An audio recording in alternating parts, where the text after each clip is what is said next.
Algorithm की जो statement है वो हमें ये कह रही है कि आपने एक नंबर इनपुट लेना है और उसको बताना है ये आउटपुट में कि ये नंबर परफेक्ट नंबर है या कि नहीं। तो सबसे पहले हम देख लेते हैं इसकी थ्योरी, और उसमें हमने देखना है कि परफेक्ट नंबर एक्चुअली में होता क्या है। तो परफेक्ट नंबर एक वो वाला नंबर होता है जब उसके जो प्रॉपर डिवाइजर्स हैं उनका सम जो है वो आप वही सेम नंबर अगर आपको मिल रहा है और उससे जो प्रॉपर उसके डिवाइज़र हैं उसमें वो नंबर इटसेल्फ इंक्लूड नहीं होगा। तो इसमें हम आगे चल के इसकी एक्सप्लेनेशन देखते हैं तो इजीली आपको इसकी अंडरस्टैंडिंग होगी। तो जो फर्स्ट हमारा परफेक्ट नंबर है वो 6 है, उसके बाद 28 है एंड सो ऑन।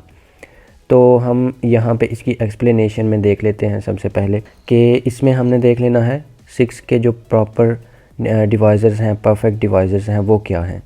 वो 1 है, फिर 2 है और फिर 3 है। और इनको अगर हम कर दें सम इनका 1 + 2 + 3 = 6। अब हालांकि इसका जो एक फाइनल इसका प्रॉपर होगा डिवाइज़र वो 6 इटसेल्फ भी है, लेकिन जो परफेक्ट नंबर की डेफिनेशन है उसमें ये चीज़ इंक्लूड नहीं हम करते। और इसी तरह हम आगे चल के देख लेते हैं। 28 में सबसे पहले 1 आएगा, फिर 2 है, फिर 4 है, 7 एंड 14।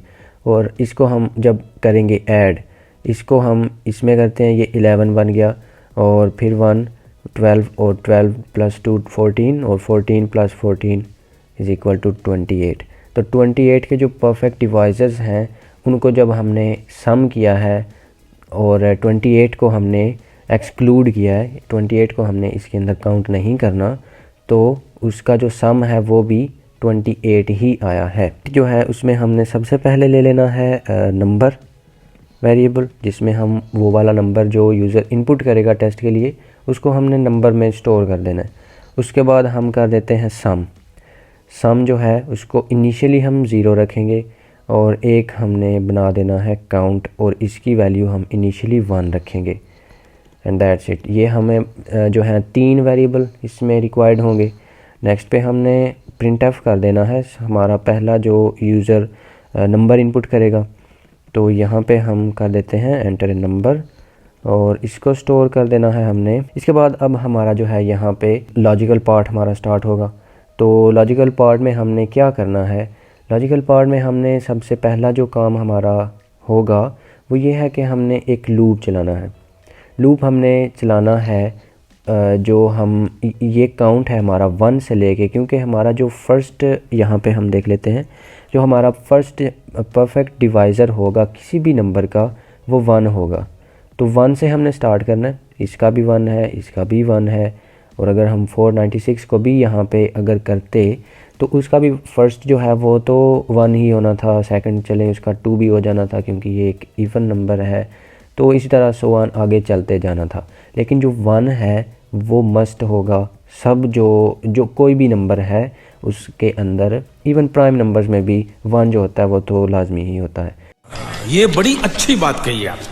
तो इसलिए हमने यहाँ पे 1 से इसको स्टार्ट करना है लूप को और लेके हमने जाना है नंबर -1 तक, यानी कि नंबर जो होगा उसके इक्वल तक हमने नहीं लेके जाना। वो किस लिए नहीं लेके जाना, क्योंकि हमने बोला है कि हमने उसको एक्सक्लूड रखना है, उसको इंक्लूड नहीं करना। अगर हम एग्जांपल है कि हम जो यूज़र है वो इनपुट कर देता है 6 इक्वल तक हम जो है ना वो लूप नहीं चलाएंगे, क्योंकि अगर हम 6 को भी इंक्लूड करते हैं उस लूप के अंदर और 6 पे वो अगर कंडीशन ट्रू दे रहा है तो यहाँ पे वो 6 को भी ऐड कर देगा जो कि 12 बन जाएगा और वो हम नहीं चाहते, वो तो हमें रॉन्ग जो है ना वो आउटपुट देगा। तो उसके लिए हम यहाँ पे वाइल लगा लेते हैं। वाइल के अंदर हमने स्टार्ट करना है काउंट से और जाना है हमने स्मॉलर देन नंबर, और यहाँ पे जो हमारा कोड होगा इसके अंदर हमने लगानी है एक इफ़ स्टेटमेंट। और इफ़ में हमने क्या करना है, हमने जो हमारा नंबर होगा जो यूज़र ने किया है इनपुट, यहाँ पे हमने डिटरमिन करना है कि वो जो भी नंबर आया है उसके जो हमारे होंगे डिवाइज़र्स, जो उसके कंप्लीट डिवाइज़र्स हैं वो कौन से हैं, उनको हमने सेपरेट करना है, उनको हमने जो है उनको आइडेंटिफाई करना है। तो जो परफेक्ट डिवाइज़र होता है उसका हम आइडेंटिफाई इस तरह से करते हैं कि अगर तो उसका रिमाइंडर 0 आ रहा है तो इसका मतलब है कि वो उसको कम्प्लीटली परफेक्टली डिवाइड कर रहा है। तो वो हम कैसे डिटर्मिन करेंगे कि हम जो नंबर है वेरिएबल उस पर रिमाइंडर लगा देंगे काउंट, और काउंट जो है उसकी इनिशियली वैल्यू होगी 1 और नेक्स्ट पे हम इसको इंक्रीमेंट करते जाएंगे, वो हम आगे देखते हैं। और सॉरी यहाँ पे हम लगा देंगे इक्वल इक्वल 0। तो क्या करना है कि जी आपने sum is equal to sum plus यहाँ पे हम काउंट जो होगा उसको हमने सम के अंदर ऐड कर देना है। यहाँ पे हमने काउंट का इंक्रीमेंट भी करना है क्योंकि हम इस लूप को हमेशा के लिए नहीं चलाना चाहते। तो यहाँ पे हमने अब हमारा बस यही काम था इस लूप के अंदर। तो यहाँ पे हमने जो नेक्स्ट पे हम बात देखेंगे वो हमने एक मज़ीद इफ़ स्टेटमेंट लगानी है और देखना है हमने अगर तो सम जो है वो इक्वल नंबर है, वही हमने देखना है कि जो उसका सम आता है अगर तो वो उसी नंबर के इक्वल आ जाए तो फिर वो नंबर जो है वो परफेक्ट नंबर है। म्यूजिक। तो यहाँ पे हमने प्रिंटफ बस सिंपली कर देना है कि यू एंटर्ड, इसके बाद हमारा इसका जो है एल्स पार्ट आ जाएगा और एल्स पार्ट में हमने सेम चीज़ जो है वो लगा देनी है और इट्स यहाँ पे लिख देंगे not a perfect number, that's it. तो अभी हम इसको रन करके देखते हैं और नेक्स्ट पे हम रन करने के बाद इसको ड्राई रन भी करेंगे और देखेंगे कि एक्चुअली इसने काम किया कैसे है। तो यहाँ पे हम जो है वो कर लेते हैं 6 ही कर लेते हैं। तो 6 जो है वो परफेक्ट नंबर है। हमारा नेक्स्ट वाला जो था वो 28 था, वो परफेक्ट नंबर हो गया। और उसके बाद हम देख लेते हैं कोई जो परफेक्ट नहीं है, तो 12 जो है वो नॉट ए परफेक्ट नंबर। और नेक्स्ट वाला जो तो हमारा था वो 496 था, तो वो भी दे रहा है कि ये भी परफेक्ट नंबर ही है। इसके बाद वाला जो परफेक्ट नंबर है वो आप गूगल से फाइंड कर सकते हैं। यहाँ पे लग जाएगी 1 स्मॉलर देन 6 जो कि ट्रू है, तो कंट्रोल जो है वो अंदर पहुंच जाएगा। यहाँ पे उसने क्या करना है, सबसे पहला काम वो करेगा नंबर परसेंटेज काउंट जो उसकी फ़िलहाल वैल्यू थी वो है 1। तो अगर तो 0 के इक्वल ये आ रहा है जो कि ट्रू है इस केस में, तो क्या होगा कि सम की वैल्यू जो है वो हो जाएगी अपडेट। तो sum is equal to initially sum जो है वो 0 था यहाँ पे लूप के बाहर, यहाँ पे अब उसकी वैल्यू जो है वो हो जाएगी अपडेट। वो बन जाएगा 0 प्लस काउंट की वैल्यू जो राइट नाउ है वो 1 है, इक्वल टू 1 हो जाएगा। और यहाँ पे कंट्रोल इससे इफ़ से यूँ ही बाहर निकलेगा तो काउंट में हो जाएगा 1 का इंक्रीमेंट, जो कि 0 प्लस 1 हो के 1 बन गया। सॉरी, ये 1 था तो अभी 2 हो गया। तो यहाँ पे दोबारा कंडीशन चेक होगी, तो कंडीशन जो है ये अभी भी ट्रू है, अभी 2 जो है वो स्मॉलर देन 6, तो ये जो कंडीशन है ये हमारे पास ट्रू आ रही है। तो यहाँ पे हम कर देते हैं कि जी 6% 2 = 0 जो कि ट्रू है, तो जो कंट्रोल होगा वो अंदर इसके जो हमारी इफ़ है इसके अंदर आ जाएगा।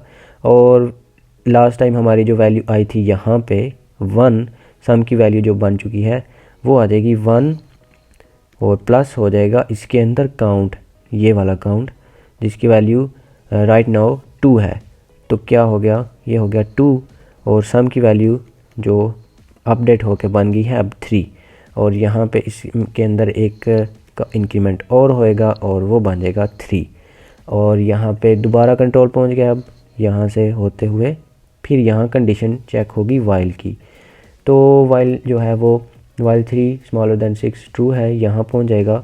और 3 तो ये भी ट्रू है, जब आप 6 पे रिमाइंडर लगाते हैं 3 का तो वो 0 ही देता है। अच्छा, कंडीशन होगी ट्रू, तो यहाँ पे हो जाएगा जो हमारी लास्ट टाइम वैल्यू अपडेट होकर बनी थी सम की वो थी 3, तो 3 जो है वो यहाँ पे 3 प्लस ये वाला जो सम है, और जो कि लास्ट टाइम 3 था प्लस काउंट की वैल्यू इस टाइम है 3, ये यहाँ पे हमने 3 काउंट पे लगाई थी, तो ये हो गया 6। और जो कंट्रोल है वो यहाँ से पहुँच जाएगा नीचे, और इसके अंदर इसने एक का इंक्रीमेंट और कर देना है, और यहाँ से कंट्रोल यहाँ पहुँचेगा फिर, और कंडीशन तो ट्रू है लेकिन जब यहाँ पहुँचेगा तो 6 reminder 4 is not equal to 0, तो ये कंडीशन जो है इस केस में फॉल्स हो जाएगी और ये वाली कंडीशन यहाँ पे जो स्टेटमेंट है सॉरी ये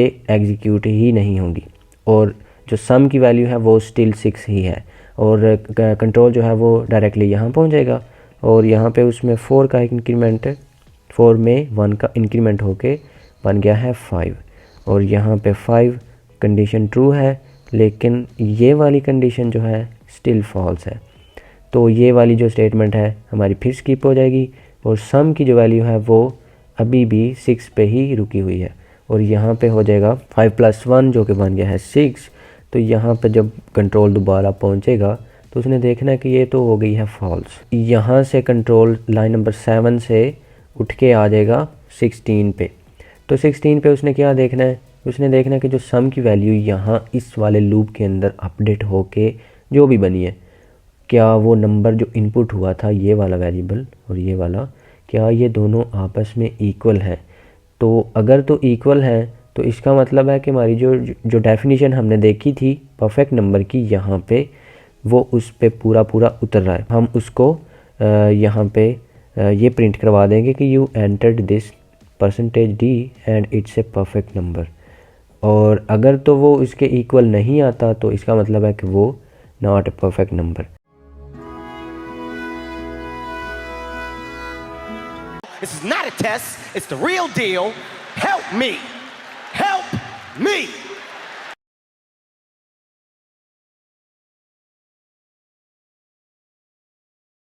No. No, I don't think I will.